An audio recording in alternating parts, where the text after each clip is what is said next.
Hello guys, আসসালামু আলাইকুম। কেমন আছো তোমরা? আশা করি তোমরা ভালো আছো। আমি তোমাদের দোয়ায় ভালো আছি, আলহামদুলিল্লাহ।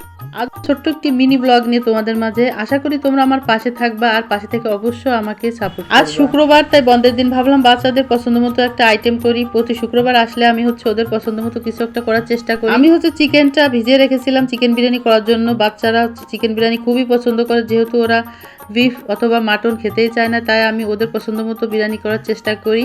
তোমরা হয়তো দেখে হাসবা যে চিকেনের ভিতরে পা কেন, আসলে কি বলবো, সত্যি কথা, মুরগির পাটা আমার অনেক বেশি পছন্দ, তাই আমি বিরিয়ানির ভিতরে দিতে বাধ্য হলাম, কিছু করার নেই। মাংসটাকে আমি আগে লাল লাল সুন্দর করে ভেজে নিয়েছি, তারপর এই যে বিরিয়ানির মশলা, টক দই আর অন্যান্য মশলা দিয়ে সুন্দর করে এই যে মাংসটাকে কষিয়ে তারপর একটু রান্না করে নেব অল্প পানি দিয়ে। আর অল্প আছে রান্না করলে এই মাংসটা বেশি সুন্দর হয়, মজার হয় খেতে। হালকা একটু আমি মিষ্টিও দিয়ে দেবো, কারণ আমার বাচ্চারা মিষ্টি বিরিয়ানিটা খেতে অনেক বেশি পছন্দ করে।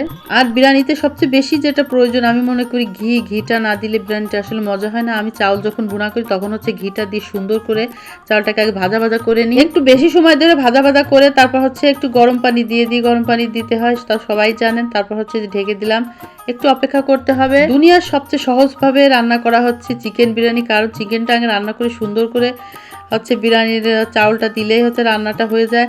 আসলে আমার কাছে এত বেশি সহজ লাগে এই রান্নাটা, কি আর রান্নাবান্না আমি আগে কিছুই পারতাম না। আমি মায়ের কাছ থেকেও শিখিনি, শাশুড়ির কাছ থেকেও শিখিনি। রান্নাবান্না একটা শিল্প, আসলে এটা যারা বলে যে আমি রান্না করতে পারি না, এটা ভুল। বাড়ি বাবার বাড়ি থেকে কেউ রান্না করে শিখে আসে না, আসলে এটা গড গিফটেড। দেখতে দেখতে অভিজ্ঞতার আলোকে মানুষ শিখে ফেলে রান্নাবান্না। আমি আগে কোনো রান্নাবান্না পারতাম না, আলহামদুলিল্লাহ এখন সব ধরনের আইটেম, ডেজার্ট আইটেম, তারপর পোলাও, মাংস, বিরিয়ানি, কোরমা, সব ধরনের রান্না আমি অনেক সুন্দর করতে পারি।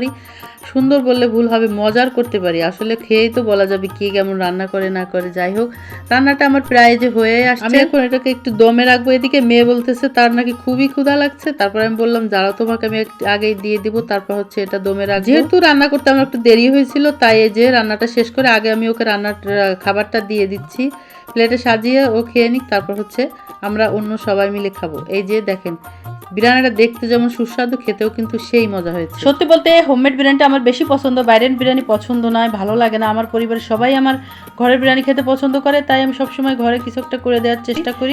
সবাইকে অনেক অনেক ধন্যবাদ জানিয়ে আজকের ভিডিওটা এই পর্যন্ত। সবাই ভালো থাকবেন। আসসালামু আলাইকুম।